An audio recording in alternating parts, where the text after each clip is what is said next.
Good morning बच्चों। आज का टॉपिक है eco friendly polymers. Eco friendly polymers को डिस्कस करने से पहले मैं आपको बता दूं पॉलीमर्स क्या होते हैं। पॉलीमर्स हमने 11-12 में भी बहुत बार पढ़ रखा है। Polymers, poly means many and मर मीन्स पार्ट्स या यूनिट। एंड पॉलीमर्स से पहले हम आपको डिस्कस करते हैं monomer. Mono means single and मर मीन्स पार्ट्स या यूनिट। तो पॉलीमर क्या होते हैं कि जो बहुत सारे मोनोमर्स होते हैं वो रिपीटिंग यूनिट्स होते हैं। मोनोमर्स आपस में रिपीटिंग यूनिट्स आपस में कंबाइन करके लॉन्ग चेन के मॉलिक्यूल बनाते हैं, लार्ज मॉलिक्यूल बनाते हैं, उसको हम पॉलीमर्स कहते हैं।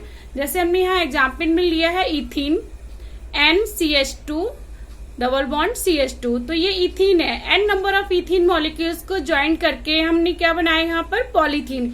ये सिंपलेस्ट एग्जाम्पल है पॉलीमर का। Polythene is the combination of n number of the ethene. Ethene molecule के बहुत सारी यूनिट्स कंबाइन करके पॉलीथीन बना लिया।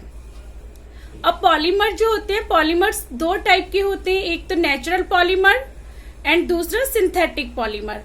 तो पॉलीमर, नेचुरल पॉलीमर्स किसको कहेंगे? नेचुरल पॉलीमर हम उसको बोलेंगे those polymers that are obtained by the natural substances like cellulose, protein, silk. ये सभी क्या है? नेचुरल पॉलीमर्स हैं। एंड सिंथेटिक पॉलीमर्स क्या है? जो हमें आर्टिफिशियल यानी कि मैन मेड, जो हम लोगों ने खुद बनाए हैं अपने आप, उनको हम बोलते हैं सिंथेटिक पॉलीमर या मैन मेड पॉलीमर और आर्टिफिशियल पॉलीमर। उसके एग्जाम्पल क्या है? Nylon, acrylic and plastic.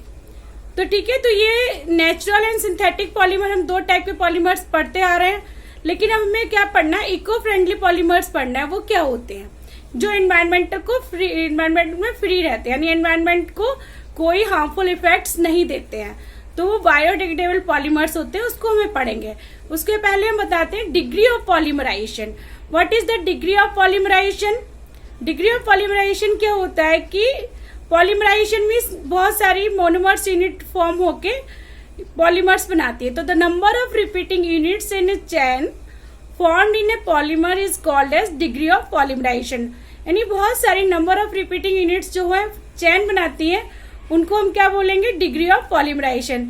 यानी हाई पॉलीमराइजेशन और लो पॉलीमराइजेशन दो टाइप का होता है। अगर बहुत ज्यादा मोनोमर यूनिट, बहुत सारी हाई लेवल की मोनोमर यूनिट कंबाइन होती है तो उसको हम हाई पॉलीमराइजेशन बोल देते हैं। अगर less number of monomer unit combined होती है तो हम उसको लो पॉलीमराइजेशन बोल सकते हैं। ठीक है, तो हाई पॉलीमर और लो पॉलीमर इसी में आता है डिग्री ऑफ पॉलीमराइजेशन में। और नेक्स्ट टॉपिक है डिग्रेडेशन ऑफ पॉलीमर्स। यानी पॉलीमर्स को हम किस तरह डिग्रेड करें? डिग्रेडेड मीन्स होता है break down of the polymers. Polymers का ब्रेक डाउन होने के लिए क्या होता है कि डिफरेंट फैक्टर्स रिस्पॉन्सिबल होते हैं जो पॉलीमर को ब्रेक डाउन करते हैं। जैसे कि एग्जाम्पल में हमने लिया कि पॉलीमर को अगर हम हीट द्वारा, बाई हीट यानी थर्मल डिग्रेडेशन करेंगे तो पॉलीमर ब्रेक डाउन होकर किस में आ जाएगा? थर्मल डिग्रेडेड हो जाएगा। यानी पॉलीमर टूट के अपनी मोनोमेरिक और सिंपलर फॉर्म में आ जाएगा, तो थर्मल डिग्रेडेशन बोलेंगे। By heat if polymer is break down called as thermal degradation. By water, अगर वाटर मॉलिक्यूल के द्वारा अगर हम पॉलीमर ब्रेक डाउन हो जाएगा तो हम उसको बोलेंगे हाइड्रोलिटिक डिग्रेडेशन। यानी molecule of polymer is break down in the presence of water called as hydrolytic degradation by the oxygen। अगर molecule of polymer है, polymer larger molecule is break down to form a simpler molecule in the presence of oxygen। यानी by the oxygen अगर हम molecule को dissociate करेंगे, degrade करेंगे तो उसको बोलेंगे ऑक्सीडेटिव डिग्रेडेशन। वो ओजोन जो होता है वो करता है, ऑक्सीजन भी करता है और ओजोन भी करता है। बाय द लाइट, यानी polymer is break down in the presence of light. यानी कि सनलाइट की प्रेजेंस में, अल्ट्रावायलेट लाइट की प्रेजेंस में पॉलीमर ब्रेक डाउन होता है तो हम उसको क्या बोलेंगे? Photo degradation. फोटो वर्ड कब आता है? लाइट की प्रेजेंस में। थर्मल वर्ड हीट की प्रेजेंस में आता है। हाइड्रो वर्ड वाटर के लिए आता है। ऑक्सीडेटिव ऑक्सीजन के लिए। इसी तरह by micro organism, if the polymer is break down in the presence of micro organism like bacteria, fungi, virus, इनके प्रेजेंस में अगर मॉलिक्यूल ब्रेक डाउन होता है तो हम उसको बोलते हैं बायोडिग्रेडेशन। तो मोस्टली हमारे जो सिलेबस में है वो बायोडिग्रेडेबल पॉलीमर्स को ही हम पढ़ेंगे। लेकिन इससे पहले हमें सभी टाइप के डिग्रेडेशन आने चाहिए कि मॉलिक्यूल पॉलीमर किस तरह ब्रेक डाउन हो रहा है, किस किस के प्रेजेंस में ब्रेक डाउन हो रहा है। इन्वायरमेंटली बायोडिग्रेडेबल पॉलीमर्स, तो जो इन्वायरमेंटली बायोडिग्रेडेबल पॉलीमर्स होते हैं वो किस तरह इन्वायरमेंट में बायोडिग्रेड होते हैं वो पढ़ेंगे हम। तो मेन क्या होता है कि हमें कार्बन की चेन लेंथ और उसके कार्बन के अलावा जो भी उसमें हेटेरो एटम्स, नाइट्रोजन है, ऑक्सीजन है, फ्लोरीन, क्लोरीन, जो भी हेटेरो एटम्स उसमें अटैच होते हैं उस पर डिपेंड करता है। तो क्या होता है, ये polymer based on the carbon carbon backbone tends to be a non biodegradable. ठीक है, नॉन बायोडिग्रेडेबल यानी कि जो माइक्रो ऑर्गेनिजम्स, बायोडिग्रेडेबल क्या होते हैं, जो पॉलीमर्स या मॉलिक्यूल्स माइक्रो ऑर्गेनिज्म से डिग्रेडेड हो जाते हैं उसको हम बायोडिग्रेडेबल बोलते हैं। लेकिन अगर कार्बन कार्बन ही बैकबोन है उस पॉलीमर में तो वो पूरा मॉलिक्यूल क्या होगा, पॉलीमर नॉन बायोडिग्रेडेबल होगा। क्लियर। अगर whereas hetero atom containing polymer backbone, अगर हमारे पॉलीमर की बैकबोन में कोई भी हेटेरो एटम है कार्बन के अपार्ट, ऑक्सीजन है, नाइट्रोजन है, क्लोरीन, फ्लोरीन, कुछ भी हेटेरो एटम्स है, तो फिर वो क्या होगा, then it will be biodegradable, it confirm to the biodegradable. तो ये क्लियर है बच्चों कि अगर हमारे पॉलीमर में कार्बन कार्बन बैकबोन होगा तो it means it is non biodegradable. ठीक है, whereas if hetero atom is present then it polymers becomes to be biodegradable.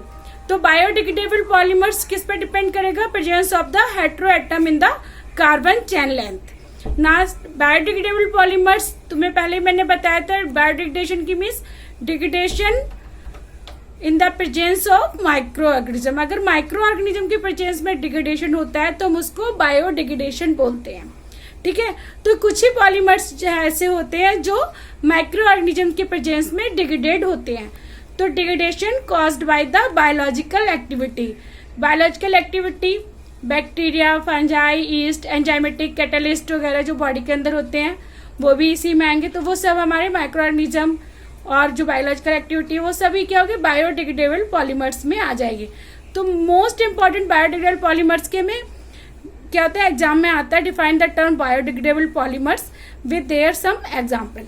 ठीक है, तो बायोडिग्रेडेबल पॉलीमर्स को हम डिफाइन करेंगे, डिग्रेडेशन के बारे में बताएंगे, पॉलीमर्स क्या होते हैं, कि ये डिग्रेडेशन होता है किसकी प्रेजेंस में होता है, बायोलॉजिकल एक्टिविटी की प्रेजेंस में होगा, माइक्रो ऑर्गेनिज्म की प्रेजेंस में होता है, बैक्टीरिया फंजाई अटैक करते हैं बॉडी तब होता है डिग्रेडेशन, एंजाइमेटिक एक्टिविटी भी हो सकती है।